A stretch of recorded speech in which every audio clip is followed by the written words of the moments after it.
Toon Bells.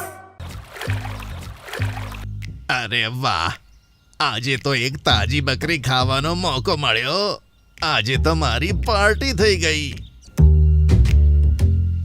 અરે આ તમે શું કરો છો? આ શેરખાનનું બચ્ચું છે. હે, શું એક બકરી? અરે એક બકરી ભલા શેરખાનની દીકરી કેવી રીતે હોઈ શકે? શું જન્મ આપતી વખતે સિંહણની અંદર બકરીની આત્મા આવી ગઈ? ડ્રીમલેન્ડ જંગલમાં બધા જ જાનવર ખૂબ જ પ્રેમથી રહેતા હતા.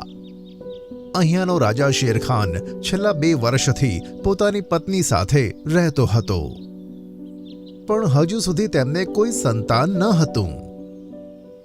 એક સાંજે એક નાનકડી બકરી આંસુ પાડતી પાડતી જંગલમાં ફરતી હતી. આ જંગલ મારા માટે સારું સાબિત થવું જોઈએ. જો અહીંયા પણ મને ખુશી ના મળે તો ભગવાન કરે કે મને મૃત્યુ મળી જાય. તે થોડીક આગળ ગઈ જ હતી એવામાં શેરખાન તેની સામે આવ્યો.